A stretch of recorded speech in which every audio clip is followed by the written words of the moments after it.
اللہ تعالیٰ نے ہمیں اتنی ہمارے ساتھ مہربانی فرمائی کہ ہم اگر ایک رات جاگ لیں تو ہم 83 سال کی بندگی سے زیادہ اجر پا سکتے ہیں، لیکن اللہ نے اس کو چھپا دیا۔ 21، 23، 25، 27، 29 ان 5 راتوں میں چھپا دیا۔ اچھا، چھپایا کیوں؟ کہ اگر اللہ تعالیٰ بتا دیتے کہ فلاں رات ہے، اور اللہ کو تو پتہ تھا کہ آگے آنے والی امت غافل ہوگی، تو متعین ہونے کے بعد پھر کوئی غافل ہوتا، نافرمانی کرتا، کوئی برا کام کرتا تو پوری امت پر عذاب آ سکتا تھا۔ تو اللہ تعالیٰ نے اپنے فضل سے اسے چھپا دیا۔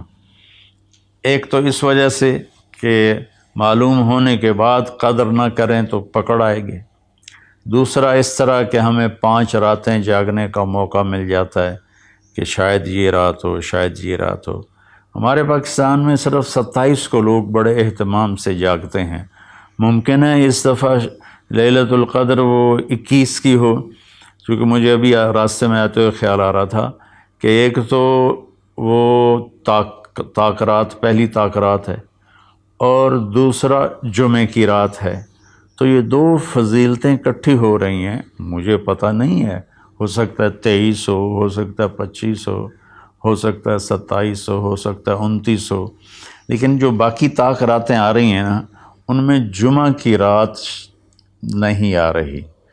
تو اس لیے میرے دل کا وجدان یہ ہے کہ ہو سکتا ہے، میں کوئی پیش گوئی نہیں کر رہا ہوں، اپنا وجدان بتا رہا ہوں، ہو سکتا ہے کہ اس دفعہ لیلۃ القدر وہ 21 کی رات ہو۔ بہرحال 5 راتیں ہیں اور چھوٹی چھوٹی راتیں ہیں۔ 10 بجے تک تو ہم تراویح سے فارغ ہوتے ہیں، تو اس کے بعد 3 بجے سحری کا کھانا شروع ہو جاتا ہے، تو سارے مرد، عورت، بہن بھائی، جوان، چھوٹے بچے صرف 27 کا اہتمام نہ کریں، بلکہ 21 کو بھی جاگیں، 23 کو بھی جاگیں، 25 کو بھی جاگیں، 27 کو بھی جاگیں، 29 کو بھی جاگیں۔ میں جب 4 مہینے لگا رہا تھا تبلیغ میں، تو اس میں رمضان آ گیا، سردیوں کا رمضان تھا، 1971 کی بات۔ تو ہم پیدل چل رہے تھے، اس طرف ٹھینگ موڑ سے آگے ایک اڈا آتا ہے مائی رابو، چھوٹا سا، اب تو وہاں کافی رونق ہو گئی۔ پھر وہاں سے ہم پہلے گاؤں کا مجھے نام یاد ہے، ٹھینگ کھتریاں، اور اس کے بعد ہم ایسے ایک لمبا چکر کاٹتے ہوئے ہم منڈی سوندا سنگھ سڑک پر آئے تھے، اور وہاں سے واپس رائمنڈ گئے تھے۔ جب رمضان شروع ہوا تو میں نے روزانہ اللہ سے مانگنا شروع کیا، یا اللہ، روزانہ ہم پیدل چلتے ہیں، کبھی 3 میل، کبھی 4 میل، کبھی 5 میل، اور بستر سر پہ ہوتے ہیں، تو 5 راتیں جاگنا تو مشکل ہے، تو جو لیلۃ القدر تیرے علم میں ہے نا، اس رات مجھے تو اٹھا دینا۔ یہ میں نے یکم رمضان سے مانگنا شروع کر دیا۔ تو ایک گاؤں تھا، اس میں ہماری جماعت ٹھہری ہوئی تھی، تو 21 کی رات کو مجھے ایک دم کسی نے یوں جھٹکا دے کے اٹھا دیا، تو میں ڈر گیا۔ میں نے کہا یہ کیا ہوا میرے ساتھ؟ میں گہری نیند، تھک کے چور ہوئے پڑے ہوتے تھے، تو سوال ہی نہیں پیدا ہوتا تھا آنکھ کھلنے کا۔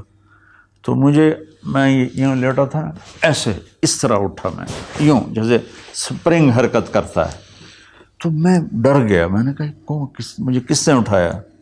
میں نے گھڑی دیکھی، 12 بج رہے تھے، سردیوں کی راتیں تھیں۔ میں دوبارہ رضائی لے کر لیٹ گیا، تو ایک دم مجھے سٹرائک ہوا کہ آج تو 21 کی رات۔ تو میں بھاگ کے باہر نکلا، تو میں نے دیکھا تو چاندنی تھی، حالانکہ 21 کا چاند تو بہت مختصر ہوتا، روشنی تھی، اور سردی کے باوجود کوئی سردی نہیں تھی۔ تو ایک اور میران شاہ کا پٹھان تھا، اللہ تعالیٰ اس کو جزائے دے، اس نے مجھے کہا ہوا تھا اگر تو اٹھے تو مجھے بھی اٹھا دینا، تو میں نے اس کو بھی اٹھا دیا۔ وہ تو 1-2 گھنٹہ بیٹھ کے پھر جا کے سو گیا، اور میں فجر کی اذان تک جاگتا رہا، اور پتہ نہیں کیا کیا مانگا، لیکن اس میں نے ایک دعا یہ مانگی کہ یا اللہ مجھے ساری زندگی کے لیے تبلیغ کے کام کے لیے قبول فرما۔ یہ دعا میں نے بہت مانگی۔ جب میں نے فجر کی نماز پڑھی تو مجھے خیال آیا کہ تو میڈیکل کر رہا ہے، ڈاکٹر بنے گا، تو نے یہ کیا دعا مانگی ہے کہ اللہ مجھے ساری زندگی کے لیے قبول فرما؟ تو ڈاکٹری اور ساری زندگی یہ دو تو آپس میں جڑتے ہی نہیں ہیں، تو یہ تو نے بڑی عجیب سی دعا مانگ لی ہے، اس کا تو کوئی تک ہی نہیں بنتا تیرے اوپر صادق ہے۔ پھر میں نے کہا اللہ ہی مجھ سے منگواتا رہا ہے، اس کا نظام چلے گا تو ہو جائے گا، نہیں چلے گا تو چلو ہم چٹا کوٹ پا کے ڈاکٹر بن کے کلینک چلائیں گے۔ تو میں تقریباً اگلا سارا سفر یہی سوچتا رہا، روزانہ مجھے سوچ آتی یہ تو نے کیا مانگا ہے، ساری زندگی اور ادھر میڈیکل لائن، یہ کیسے جوڑ بیٹھے گا، اور پھر تیرے والدین کیسے تمہیں اجازت دیں گے؟ یہ میرے اندر نا ایسے چلتی تھی آندھی سی خیالات کی۔ تو خیر مجھے تو پتہ بھی نہیں تھا کیا ہونے والا ہے۔ 4 مہینے کے آخری ایک ہفتے میں اللہ نے ایسا پلٹا دیا کہ میرا دل، وہ پھر لمبی کہانی ہے، ابھی میں نے تھوڑا بیان کرنا ہے، تو جس کا آخری نتیجہ یہ ہے کہ اس ایک ہفتے میں اس طرح کا نظام چلا، میں نے کہا بس میں نے علم حاصل کرنا ہے۔ تو اللہ نے اپنے فضل سے مجھے چلائے رکھا، یہ میں اس کا شکر گزار ہوں۔ یہ ایک واقعہ تو میرے ساتھ یہ ہوا ہے، وہ 21 کی رات کا تھا۔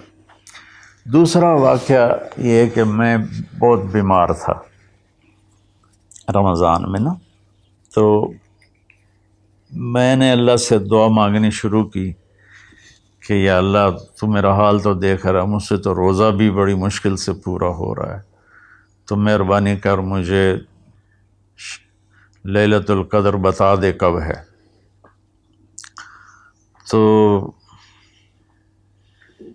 خواب کوئی یقینی تو نہیں ہوتے، لیکن دیکھنے والے کے لیے اس میں خوشخبری ہوتی ہے۔ تو مجھے نا 22 کی رات کو خواب آیا کہ کل شب قدر ہے 23، تو میں 23 کو گرمیاں تھیں، میں سویا ہی نہیں اور جاگ کے اپنا جو کچھ کرنا تھا۔ تو 25 کو میں سویا ہوا پھر اٹھا، تو ایک دم پھر مجھے نیند آ گئی۔ تو میں نے خواب میں دیکھا کوئی کہہ رہا ہے کہ آرام سے پڑے رہو، آج شب قدر نہیں، وہ گزر گئی، 23 کو تھی وہ گزر گئی۔ یہ دو تو میری آپ بیتیاں ہیں، واللہ عالم خواب کوئی حجت تو نہیں ہوتا، ورنہ اس کا بھی لوگ مذاق بنا لیتے ہیں۔ کہنے کا مقصد یہ تھا کہ شب قدر 5 راتوں میں گھومتی ہے، 21، 23، 25، 27، 29۔ تو ہم ایک 27 کی رات متعین نہ کریں، 5 راتیں جاگیں، تو اس میں سارے گناہوں کی بخشش ہو جاتی ہے،